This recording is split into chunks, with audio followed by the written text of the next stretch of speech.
ಅಲೋಯೆನ್ಸಸ್ಸು ಇದು ನಾವು ಸ್ಯಾಲ್ರಿ ಹೆಡ್ಡಲ್ಲಿ ಒಂದು ಪಾರ್ಟ್ ಆಗಿ ಬರುತ್ತೆ. ನಾವು ನೋಡಿದ್ವಿ ಸ್ಯಾಲ್ರಿಲಿ ಕಾಂಪೊನೆಂಟ್ಸ್ ಇದೆ, components wages, perquisites, allowances and the contribution toward the gratuity and the DNS pay. All these things are the components of the salary ಡೆಫಿನೇಷನಲ್ಲಿ ನೋಡಿದ್ವಿ. ಸೊ ಫಸ್ಟು ನಾವು ಈ ಅಲೋಯೆನ್ಸಸ್ ಅಂದರೆ ಏನು ಅಂತ ನೋಡೋಣ. ಯೂಶ್ವಲಾಗಿ ಏನು ಒಂದು ಸ್ಯಾಲ್ರಿನಲ್ಲಿ ಬೇಸಿಕ್ ಪೇ ಅಂತಿರುತ್ತೆ, ದಟ್ ಈಸ್ ಬೇಸಿಕ್ಕಾಗಿ ಕೊಡೋವಂಥ ಒಂದಷ್ಟು ಅಮೌಂಟು. ಆಮೇಲೆ ಆನ್ ದ್ಯಾಟ್ ಬೇಸಿಕ್ ಒಂದಷ್ಟು ಪರ್ಸೆಂಟೇಜ್ ಅಲೋಯೆನ್ಸಸ್ ಅಂತ ಕೊಡ್ತಾ ಹೋಗ್ತಾರೆ. ಆ ಅಲೋಯೆನ್ಸಸ್ಸಲ್ಲಿ ಏನಾಗುತ್ತೆ, there are 3 types of allowances. ಹೇಗೆ ಅಲೋಯೆನ್ಸ್ನ ಟ್ಯಾಕ್ಸ್ ಟ್ರೀಟ್ ಮಾಡ್ತಾರೆ ಅಂದರೆ, ಸಿ ಹಿಯರ್ ಅಲೋಯೆನ್ಸ್ ಅಂದರೆ ಏನು ಅಂತ ಹೇಳಿದ್ದಾರೆ, it is a fix sum of money received by the employees from the employer to meet their official or personal expenses. Official expenses ಅಥವಾ personal expenses ಮಾಡಿಕೊಳ್ಳಿಕ್ಕೆ ಒಂದಷ್ಟು ಅಲೋಯೆನ್ಸಸ್ನ ಕೊಡ್ತಾರೆ. ಸೊ ಇದರಲ್ಲಿ ಈ ಅಲೋಯೆನ್ಸಸ್ಸಲ್ಲಿ they will be getting 3 kinds of allowances. ಅವರು ಸುಮ್ಮನೆ ಅಲೋಯೆನ್ಸ್ ಅಂತ ಕೊಟ್ಬಿಡ್ತಾರೆ, ನಾವು ಅದನ್ನು ಬೈಫಕೇಟ್ ಮಾಡಿದ್ದೀವಿ, 3 ಥರ ಅಲೋಯೆನ್ಸ್ ಬೈಫಕೇಟ್ ಮಾಡಿದ್ವಿ. ಯಾಕೆ ಅಂದರೆ ಟ್ಯಾಕ್ಸ್ ಟ್ರೀಟ್ಮೆಂಟ್ಗೋಸ್ಕರ. ಒಂದಷ್ಟು ಅಲೋಯೆನ್ಸು ಫುಲ್ಲಿ ಎಕ್ಸಮ್ಟ್ ಆಗಿರುತ್ತೆ, ಒಂದಷ್ಟು ಅಲೋಯೆನ್ಸು ಫುಲ್ಲಿ ಟ್ಯಾಕ್ಸಬಲ್ ಇರುತ್ತೆ, ಒಂದಷ್ಟು ಅಲೋಯೆನ್ಸಸ್ಸು ಪಾರ್ಟ್ಲಿ ಎಕ್ಸಮ್ಟ್ ಪಾರ್ಟ್ಲಿ ಟ್ಯಾಕ್ಸಬಲ್ ಅಂತ ಇರುತ್ತೆ. ಸೊ ಇಲ್ಲಿ ನಾವು ಏನು ಅಲೋಯೆನ್ಸಸ್ ಯಾರ್ಯಾರಿಗೆ ಯಾವ್ಯಾವ ಥರ ಅಲೋಯೆನ್ಸಸ್ ಸಿಗುತ್ತೆ, ಎಲ್ಲರಿಗೂ ಎಲ್ಲ ಥರ ಅಲೋಯೆನ್ಸಸ್ಸು ಸಿಗಲ್ಲ. Okay, V have a government, central government, non government, private, ಆ ಥರ different varieties of people working and they will B getting the salaries.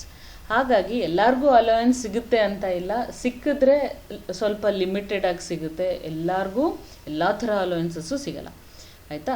So ಅದರಲ್ಲಿ ಯಾವುದು ಫುಲ್ಲಿ ಟ್ಯಾಕ್ಸಬಲ್ ಅಲೋಯೆನ್ಸಿಗೆ ಬರುತ್ತೆ, allowance which are fully exempted, 2 extreme, ಒಂದು fully taxable, ಒಂದು fully exempted, those 2 extremes. ಇನ್ನೊಂದು ಮಿಡ್ಲಲ್ಲಿ ಬರೋದು ಒಂದಷ್ಟು ಟ್ಯಾಕ್ಸಬಲ್ಲು, ಒಂದಷ್ಟು exempted, that is called partly taxable, partly exempted allowances. So ಈ 3 ಕ್ಯಾಟಗರಿನ ಮಾಡ್ಕೊಂಡಿದ್ದೀವಿ. ಲೆಫ್ಟ್ ಸೈಡಲ್ಲಿ ಏನು ನೋಡ್ತಾ ಇದ್ವಿ, allowances which are fully taxable. Right extreme side allowances which are fully exempted. ಮಧ್ಯದಲ್ಲಿರೋದು allowances which are partly taxable, ಅಂದರೆ ಪಾರ್ಟ್ಲಿ ಎಕ್ಸಮ್ಟೆಡ್ಡು ಇರುತ್ತೆ. ಸೊ ಫಸ್ಟ್ ನಾವು ನೋಡೋಣ allowances which are fully taxable. ಈ ಅಲೋಯೆನ್ಸಸ್ಗಳು ಫುಲ್ಲಾಗಿ ಟ್ಯಾಕ್ಸಬಲ್ ಆಗಿರುತ್ತೆ. ಏನೇನು ಅಲೋಯೆನ್ಸಪ್ಪ ಅಂದರೆ ಸಿಟಿ ಕಾಂಪನ್ಸೇಟ್ರಿ ಅಲೋಯೆನ್ಸಸ್, CCA ಅಂತ ಕೊಡ್ತಾರೆ. ಏನಪ್ಪ ಇದು CC ಅಂದರೆ, ಯೂಶ್ವಲಾಗಿ ಈ ಸಿಟಿ ಕಾಂಪನ್ಸೇಟ್ರಿ ಎಕ್ಸ್ಪೆನ್ಸಸ್ಸು ಈ ಮೆಟ್ರೋಪಾಲಿಟನ್ ಸಿಟೀಸ್ ಅಥವಾ ಮೆಟ್ರೋ ಸಿಟೀಸ್ ಅಥವಾ big cities where the cost of living is more, like Bangalore ಇರ್ಬೋದು, ಡೆಲ್ಲಿ ಮೆಟ್ರೋಪಾಲಿಟನ್ ಸಿಟೀಸ್ ಇರ್ಬೋದು, ಮುಂಬೈ, ಕೋಲ್ಕತ್ತಾ, ನಾನು ಮದ್ರಾಸ್ ಹೇಳಿದೆ, and big cities. Apart from these things we have very big cities all over the states. ಇವಾಗ ಬ್ಯಾಂಗ್ಳೂರ್ ಇರ್ಬೋದು, ಎಲ್ಲಿ ಅದು ಕೇರಳದಲ್ಲಿ ತಿರುವನಂತಪುರಂ ಇರ್ಬೋದು, ಟ್ರಿವೆಂಡ್ರಮ್ ಇರ್ಬೋದು, ಆಮೇಲೆ ಇನ್ನಲ್ಲಿ we can see the big cities, Allahabad ಇರ್ಬೋದು, or the state wise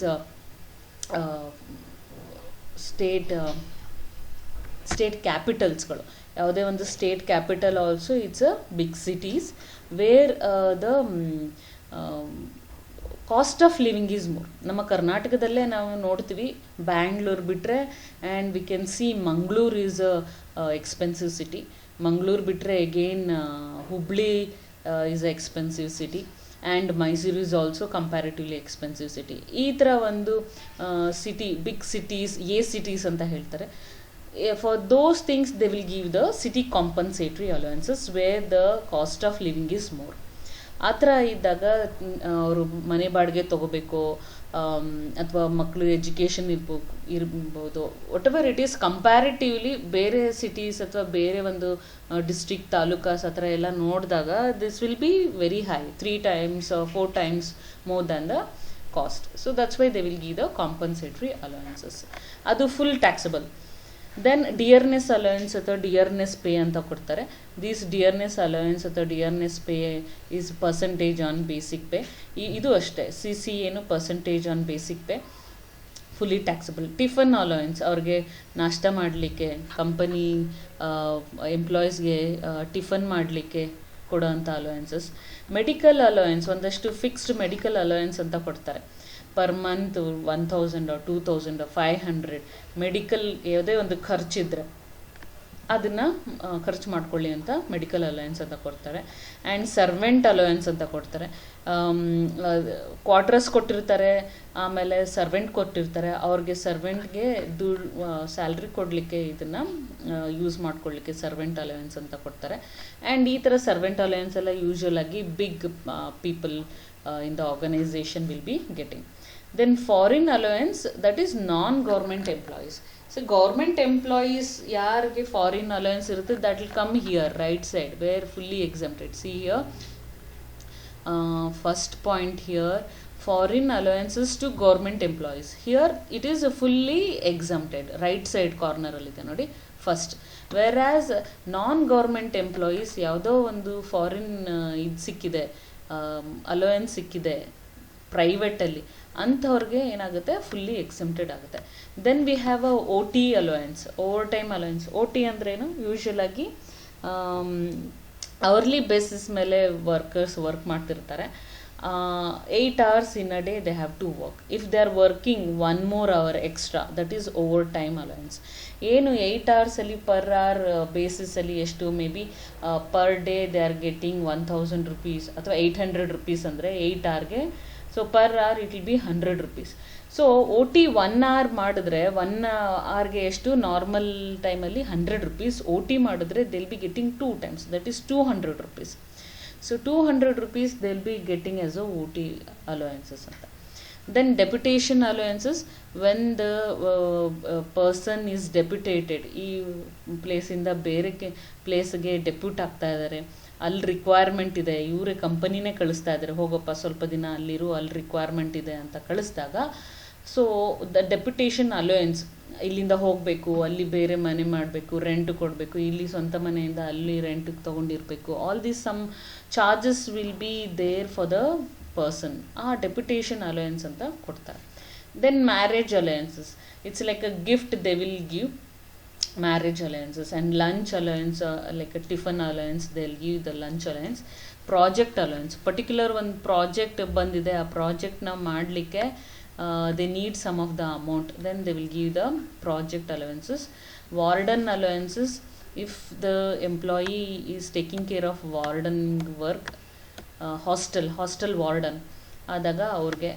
Then the proctor allowances and non-practicing allowances. I'll tell you about proctor allowances. Non-practicing allowance ಅಂದರೆ ಯೂಶಲ್ ಆಗಿ ಗೌರ್ಮೆಂಟ್ ಅಥವಾ ಗೌರ್ಮೆಂಟ್ ಡಾಕ್ಟರ್ಸ್, ಇವರು ಗೌರ್ಮೆಂಟ್ ಡಾಕ್ಟರ್ಸ್ ಏನು condition ಅಂದರೆ, ಹೊರಗಡೆ ಅವರು practice ಮಾಡಬಾರ್ದು, ಲೈಕ್ ಕ್ಲಿನಿಕ್ ಇಟ್ಕೋಬಾರ್ದು ಸಪ್ರೇಟಾಗಿ. ಏನು ಗೌರ್ಮೆಂಟ್ ಹಾಸ್ಪಿಟಲ್ ಕೆಲಸ ಮಾಡ್ತಿರ್ತಾರೆ, ಪ್ರಾಕ್ಟೀಸ್ ಮಾಡ್ತಿರ್ತಾರೆ ಅಷ್ಟೇ. So they will give allowances to not to practice outside. That's why it is a non practising allowance. Employees education allowance to employees, ಒಂದಷ್ಟು ಎಂಪ್ಲಾಯೀಸು ಇನ್ನೂ ಅಷ್ಟು ಏನೋ PU ಮಾಡಿರ್ತಾರೆ, ಡಿಗ್ರಿ ಓದಬೇಕು, ಅಥವಾ ಡಿಗ್ರಿ ಮಾಡಿರ್ತಾರೆ ಮಾಸ್ಟರ್ಸ್ ಮಾಡಬೇಕು, ಈ ಥರ ಒಂದು ಆ್ಯಂಬಿಷನ್ಸ್ ಇರುತ್ತೆ ಹೈಯರ್ ಎಜುಕೇಷನ್ ಮಾಡಿದಾಗ. ಆ ಥರ ಹೈಯರ್ ಎಜುಕೇಷನ್ ಮಾಡ್ತಿರೋರಿಗೆ ಅಲೋಯನ್ಸ್ ಕೊಡ್ಬೋದು. ದೆನ್ ಹಾರ್ಡ್ ಡ್ಯೂಟಿ ಅಲೋಯನ್ಸಸ್, ತುಂಬಾ bodily work they are doing, then they will get the allowances for that. Proctor allowance ಅಂದರೆ ಯೂಶ್ವಲ್ ಆಗಿ ಟೀಚರ್ಸ್ಗೆ ಇನ್ವಿಜಿಲೇಷನ್ ಅಲೋಯನ್ಸಸ್ ಅಂತ ಸಿಗುತ್ತೆ, ಅಥವಾ ಯಾವುದೇ ಒಂದು ಯೂನಿವರ್ಸಿಟಿಲಿ they are going and doing some work as a invigilation, then or I can say that paper corrections, all these allowances are called proctor allowances. ಇಷ್ಟು ಸಮೇತ 16 ಏನಿದೆ ಇದೆಲ್ಲ fully taxable allowances. Okay, let us see the ಯಾವುದು fully exempted allowances. Okay, right side ಇಲ್ಲಿ ನೋಡೋಣ, right side corner, allowances which are fully exempted. First one, foreign allowance to government employees. ಇದು government ಎಂಪ್ಲಾಯೀಸ್ಗೆ ಸಿಗೋ ಫಾರಿನ್ ಅಲೋಯನ್ಸ್ ಮಾತ್ರ fully exempted. ಅಲ್ಲಿ ನೋಡಿದ್ವಿ ನಾವು ಫುಲ್ಲಿ ಟ್ಯಾಕ್ಸಬಲಲ್ಲಿ any foreign allowance for non government employee are fully taxable. It is a government employee, that's why it is fully exempted. Next allowances from UNO, united nations ಆರ್ಗನೈಸೇಷನಲ್ಲಿ ಕೆಲಸ ಮಾಡ್ತಿರೋರು ಯಾರಿಗೆ ಆಗಿದೆ ಅವ್ರಿಗೆ ಅಲೋಯನ್ಸ್ ಸಿಕ್ಕಿದೆ, ಹಾಗಾಗಿ ಅದು ಎಕ್ಸಮ್ಟ್ ಆಗುತ್ತೆ, fully exempt. Okay, next we have allowances to high court or supreme court judges. See, allowances to high or supreme court, high court or supreme court judges. ಯಾವುದೇ ಅಲೋಯನ್ಸಸ್ ಈ ಜಡ್ಜಸ್ಗೆ ಸಿಗ್ತಾ ಇದೆ ಎಲ್ಲನೂ ಏನಾಗುತ್ತೆ, it is exempted. Then allowances received by teacher or researcher from SAARC members. What is the SAARC? SAARC andreno, it is there in the down, we can see. SAARC is South Asian Association for Regional Cooperation. There are few countries are SAARC countries like India, Sri Lanka, Bangladesh, Pakistan. ಇದೆಲ್ಲನೂ South Asian countries. So ಇದು Myanmar ಎಲ್ಲ ಸೇರ್ಕೊಳ್ಳುತ್ತೆ. So ಈ SAARC member states, member ಕಂಟ್ರೀಸಲ್ಲಿ ಯಾರಾದರೂ teacher research ಮಾಡ್ತಿದ್ದಾರೆ ಅಥವಾ they have undertaken some activity, post researchal activities, all activities, allowances they are receiving from these SAARC members countries. ಅಂಥದ್ದೊಂದು ಏನಾದರೂ ಅಲೋಯನ್ಸ್ ಇದ್ದರೆ it will be fully exempted. Next sumptuary allowances. Sumptuary ಅಂತಂದರೆ we can call entertainment allowances to retired chairperson or member of UPSC. That is KPSC ಥರ UPSC ಇದೆ, union public service commission. So union public service ಕಮಿಷನಲ್ಲಿ chairman ಆಗಿದ್ದವರು ಅಥವಾ member retired ಆಗಿದ್ದವ್ರಿಗೆ ಏನಾದರೂ entertainment allowances, ಅದನ್ನು ಸಂಕ್ಚುರಿ allowances ಅಂತಲೂ ಅಂತಾರೆ. So these allowances who these people are getting ಯಾರು ರಿಟೈರ್ಡ್ ಚೇರ್ಮನ್ ಅಥವಾ ರಿಟೈರ್ಡ್ ಮೆಂಬರ್ಸ್ ಆಫ್ UPSC. ಅವಾಗೇನಾಗುತ್ತೆ, those things also will be exempted. So ಇಲ್ಲಿ ನಾವು ನೋಡಿದ್ವಿ total taxable allowances, total exempted allowances. Let us see partially exempted, partially taxable. ಅದರಲ್ಲಿ ನಾವು ಸದ್ಯಕ್ಕೆ concentrate ಇದೊಂದೆರಡು ಮಾಡೋಣ, ಹೌಸ್ ರೆಂಟ್ ಅಲೋಯನ್ಸ್ ಮತ್ತು ಎಂಟರ್ಟೈನ್ಮೆಂಟ್ ಅಲೋಯನ್ಸ್. ನೆಕ್ಸ್ಟ್ ಹೋಗ್ತಾ ಹೋಗ್ತಾ will discuss many of the allowances. There are quite a few allowances. ಅದನ್ನು ನಾವು ಸುಮ್ಮನೆ ಈಗಲೇ ತಲೆಗೆ ಹಾಕೊಳ್ಳೋದು ಬೇಡ. So let us have understanding about house rent allowances, entertainment allowance. ಅದರಲ್ಲಿ ಫಸ್ಟ್ ಎಂಟರ್ಟೈನ್ಮೆಂಟ್ ಅಲೋಯನ್ಸನ್ನ ನೋಡೋಣ. ಏನು ಎಂಟರ್ಟೈನ್ಮೆಂಟ್ ಅಲೋಯನ್ಸ್ ಅಂದ್ರೇನು, ಹೇಗೆ ವರ್ಕ್ ಆಗುತ್ತೆ, ಎಷ್ಟು ಟ್ಯಾಕ್ಸಬಲ್ಲು, ಎಷ್ಟು ಎಕ್ಸಮ್ಟೆಡ್ ಎಲ್ಲ ನೋಡೋಣ. ಹಾಗೆ house rent allowances. House rent ಅಂದರೆ ಕಂಪನಿ ಏನು ಮಾಡ್ತಾ ಇದೆ, ಬೇಸಿಕ್ ಪೇ ಅಂತ ಕೊಡ್ತಾ ಇದೆ. ಆಮೇಲೆ ರೆಂಟ್ ತೊಗೊಂಡು ಮನೇಲಿದ್ದು ಕೆಲಸ ಮಾಡಲಿ. ಯೂಶ್ವಲಾಗಿ ಅವರು ಬೇಸಿಕ್ಕಾಗಿ ಬ್ಯಾಂಗ್ಳೂರಿಯನ್ ಇದ್ರೂ ಬ್ಯಾಂಗ್ಳೂರಲ್ಲಿ we have an number of places which are far away from the ಏನಂತಾರೆ, it is so distance is so far. ಇವಾಗ ಎಲ್ಲಿ ಚಂದ್ರ ಲೇಔಟ್ ಅಂತ ಹೇಳಿದ್ರೆ ಅಲ್ಲಿಂದ ಎಲೆಕ್ಟ್ರಾನಿಕ್ ಸಿಟಿ ಅಥವಾ ಅಲ್ಲಿಂದ ವೈಟ್ ಫೀಲ್ಡ್ ಅಂದರೆ it will be 30-35 kilometres every day. Going and coming for 2 hours to 3 hours ಟ್ರಾವೆಲೇ ಆಗುತ್ತೆ ಒಂದು ಕಡೆ, ಜಸ್ಟ್ ಒನ್ ಸೈಡ್. ಬೆಳಗ್ಗೆ ಹೋಗ್ಬೇಕಾದ್ರೆ 2 hour, ಮತ್ತೆ ಬರಬೇಕಾದ್ರೆ 2 hour. So it is as good as travelling around 70-80 kilometers per day ಬೇರೆ ಪ್ಲೇಸಲ್ಲಾದರೆ. So what they'll do, they'll shift their house to near to the working place. ಹಾಗಿರ್ಬೇಕಾದ್ರೆ ಯೂಶ್ವಲಾಗಿ ರೆಂಟ್ ತೊಗೋತಾರೆ. ಯೂಶ್ವಲಾಗಿ what they'll do, whether they have money, they have own house or not, the components of wages, components of ಸ್ಯಾಲ್ರಿಲಿ ಏನು ಮಾಡ್ತಾರೆ, first basic pay, ಅದರಲ್ಲಿ ಒಂದಷ್ಟು percent HRA, ಅದರಲ್ಲಿ ಒಂದಷ್ಟು ಪರ್ಸೆಂಟ್ CCA, DA, ಆ ಅಲೋಯನ್ಸ್, ಈ ಅಲೋಯನ್ಸ್ ಅಂತ ಹೀಗೆ ಪರ್ಸೆಂಟೇಜ್ ವೈಸ್ ಕೊಡ್ತಾ ಹೋಗ್ತಾರೆ. ಸೊ ಅದಕ್ಕೆ ನೋಡಿ, ದ ಬೇಸಿಕ್ ಪೇಗೂ ಆ್ಯಕ್ಚುಯಲ್ ಪೇಗೂ ಜಾಸ್ತಿ ಅಮೌಂಟ್ ಇರುತ್ತೆ because of adding up of these allowances. House rent allowance ಅಂತ ಕೊಡ್ತಾರೆ, ಅದನ್ನು ನಾವು ನೋಡ್ತೀವಿ ಎಷ್ಟು ಎಕ್ಸಮ್ಟೆಡ್ಡು, ಎಷ್ಟು ಟ್ಯಾಕ್ಸಬಲ್ ಅಂತ. ಫಸ್ಟು ಎಂಟರ್ಟೈನ್ಮೆಂಟ್ ಅಲೋಯನ್ಸನ್ನು ನೋಡೋಣ. Okay, entertainment allowances is first included in salary income, and thereafter a deduction is given under section 16 subsection 2. Entertainment allowance first ಏನು ಮಾಡಿಬಿಡ್ತಾರೆ, ಸ್ಯಾಲ್ರಿ ಇನ್ಕಮಲ್ಲಿ ಆ್ಯಡ್ ಮಾಡ್ಕೋತಾರೆ. ಆಮೇಲೆ ಅಂಡರ್ ಸೆಕ್ಷನ್ 16(2) ಪ್ರಕಾರ ಇನ್ಕಮ್ ಟ್ಯಾಕ್ಸ್ ಸೆಕ್ಷನ್ 16(2) ಪ್ರಕಾರ ಅದನ್ನು ಆಮೇಲೆ ಡಿಡಕ್ಟ್ ಮಾಡ್ತಾರೆ. ಎಷ್ಟು ಡಿಡಕ್ಟ್ ಮಾಡ್ತಾರೆ ಇಲ್ಲಿ ನೋಡೋಣ. ಇಲ್ಲಿ ಟ್ಯಾಕ್ಸ್ ಟ್ರೀಟ್ಮೆಂಟ್ ಹೆಂಗೆ ಎಂಟರ್ಟೈನ್ಮೆಂಟ್ ಅಲೋಯನ್ಸ್ ಇರುತ್ತೆ ಅಂದರೆ, ದೆರ್ ಆರ್ 2 ಟೈಪ್ಸ್. ಒಂದು ಗೌರ್ಮೆಂಟ್ ಎಂಪ್ಲಾಯಿ, ಒಂದು ನಾನ್ ಗೌರ್ಮೆಂಟ್ ಎಂಪ್ಲಾಯಿ. ಆದರೆ ಇಲ್ಲಿ ನಾನ್ ಗೌರ್ಮೆಂಟ್ ಎಂಪ್ಲಾಯೀಸ್ಗೆ ಫುಲ್ಲಿ ಟ್ಯಾಕ್ಸಬಲ್.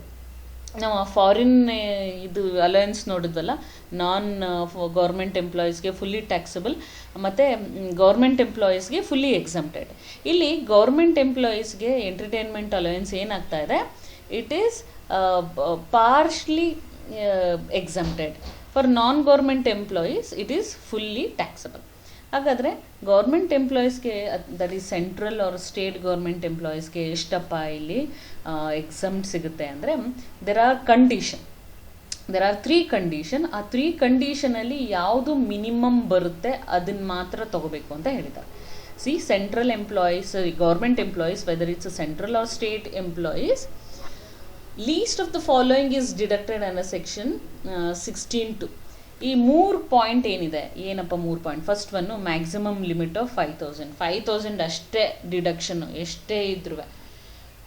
ಆಮೇಲೆ 20% ಆಫ್ ಬೇಸಿಕ್ ಪೇ ಏನಿದೆ, ಇವಾಗ ಎಕ್ಸಾಂಪಲ್ ಬೇಸಿಕ್ ಪೇ 20,000 ಇತ್ತು ಅಂದರೆ 20% ಆಫ್ 20,000 ಈಸ್ 4,000 ರುಪೀಸ್ ಆಯಿತು. ಆಯಿತಾ? ಇಲ್ಲಿ ಮ್ಯಾಕ್ಸಿಮಮ್ ಲಿಮಿಟ್ ಏನು 5,000. ಸೆಕೆಂಡ್ ಕೇಸಲ್ಲಿ 20,000ಅಲ್ಲಿ 20% ಅಂದರೆ 4,000 ಆಯಿತು. ಆ್ಯಕ್ಚುಲ್ ಆಗಿ ಎಂಟರ್ಟೈನ್ಮೆಂಟ್ ಅಲೋವೆನ್ಸ್ ಎಷ್ಟು ರಿಸೀವ್ ಮಾಡ್ತಾರೆ, ಈ ಪರ್ಟಿಕ್ಯುಲರ್ ಕೇಸಲ್ಲಿ ಎಕ್ಸಾಂಪಲಲ್ಲಿ maybe he is taking a whole ಒಂದು ವರ್ಷಕ್ಕೆ 500 ರೂಪಾಯಿ ಪರ್ ಮಂತ್ ಅಂತ ತೊಗೊಂಡ್ರೆ 6,000 ರೂಪಾಯಿ ಆಯಿತು. ಓಕೆ, ಸೊ ಇಲ್ಲಿ ಮ್ಯಾಕ್ಸಿಮಮ್ ಲಿಮಿಟ್ 5,000 ಆಯಿತು. 20% ಆಫ್ ಬೇಸಿಕ್ ಸ್ಯಾಲ್ರಿ 20,000ಅಲ್ಲಿ 20% ಅಂದರೆ 4,000 ಆಯಿತು. ಆ್ಯಕ್ಚುಯಲ್ ಎಂಟರ್ಟೈನ್ಮೆಂಟ್ ಅಲೋವೆನ್ಸ್ ರಿಸೀವ್ಡ್ ಅವನು 6,000, that is 5,000 per month is 6,000 per year. So 5,000, 4,000 second ಪಾಯಿಂಟಲ್ಲಿ, ಥರ್ಡ್ ಪಾಯಿಂಟಲ್ಲಿ 6,000. ಈ ಮೂರಲ್ಲಿ ಯಾವುದು ಲೀಸ್ಟು? ಸೆಕೆಂಡ್ ಪಾಯಿಂಟಲ್ಲಿ ಇತ್ತಲ್ಲ, 20% ಆಫ್ ಬೇಸಿಕ್ ಪೇ ಅಥವಾ 1/5 ಆಫ್ ಬೇಸಿಕ್ ಪೇ ಎಷ್ಟು? 4,000 rupees. 4,000 rupees will be the amount for deduction. Not 5,000, not even 6,000.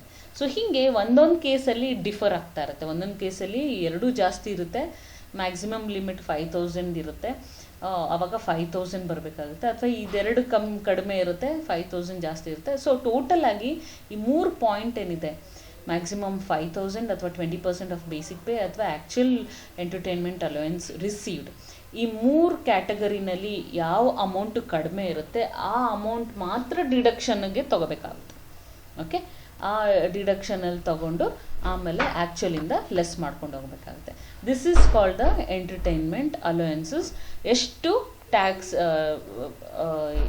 Deduction ಸಿಗುತ್ತೆ ಅಂತ ನೋಡುತ್ತೆ. Note, amount actually spend towards entertainment should not be taken in to consideration while calculating the taxable amount. See, the company has given actual ಒಂದು, ನಾ ಹೇಳಿದೆ 500 rupees per month, that is 6,000 per year. Maybe ಯಾರು employee he has spent around 12,000 to 15,000 as entertainment expenses. Maybe ಅವನು movies ಹೋಗಿರ್ತಾನೆ ಅಥವಾ ಬೇರೆ ಎಲ್ಲಾದರೂ ಹೋಗಿರ್ತಾನೆ for the entertainment, ನಾಟಕ ನೋಡೋಕ್ಕೆ ಹೋಗಿರ್ತಾನೆ, ಯಾವುದೋ ಮ್ಯೂಸಿಯಂ ನೋಡೋಕ್ಕೆ ಹೋಗಿರ್ತಾನೆ. So all these things will be considered as entertainment. ಅಥವಾ ಮ್ಯೂಸಿಕಲ್ ಕಾನ್ಸರ್ಟ್ಗೆ ಹೋಗಿರ್ತಾನೆ. ಸೊ ಈ ಎಲ್ಲ ಎಂಟರ್ಟೈನ್ಮೆಂಟ್ ಎಕ್ಸ್ಪೆನ್ಸಸ್ ಅವನಿಗೆ ಒಂದು 15,000 ಬಂದಿರುತ್ತೆ ಅಂದ್ಕೊಳ್ಳೋಣ. ಬಟ್ ಅವನು ಎಷ್ಟು ಸ್ಪೆಂಡ್ ಮಾಡಿದ್ದಾನೆ ಇಲ್ಲೆಲ್ಲೂ ಬರಲ್ಲ. ಓಕೆ, ಕಂಪನಿ ಎಷ್ಟು ಕೊಟ್ಟಿದೆ, ಅವ್ನ ಬೇಸಿಕ್ ಸ್ಯಾಲ್ರಿ ಮೇಲೆ 20% ಮತ್ತು ಮ್ಯಾಕ್ಸಿಮಮ್ ಲಿಮಿಟ್ ಆಫ್ 5,000 ಮಾತ್ರ ಇಲ್ಲಿ ಎಕ್ಸಮ್ಷನ್ಸ್ಗೆ ಬರುತ್ತೆ ಹೊರತು ಅವನು ಎಷ್ಟು ಸ್ಪೆಂಡ್ ಮಾಡಿದ್ದಾನೆ ಬರಲ್ಲ. Hope you understood about the entertainment allowance. ಈ entertainment allowance is a partially taxable and partially exempted. ಎಷ್ಟು ಎಕ್ಸಮ್ಟ್ ಅಂತ ನೋಡುತ್ತೀವಿ. ಈ ಥರನೇ ನಾವು HRA ನೋಡೋಣ, ಆಮೇಲೆ ನಾವು ಪ್ರಾಬ್ಲಮ್ನ ಮಾಡೋಣ.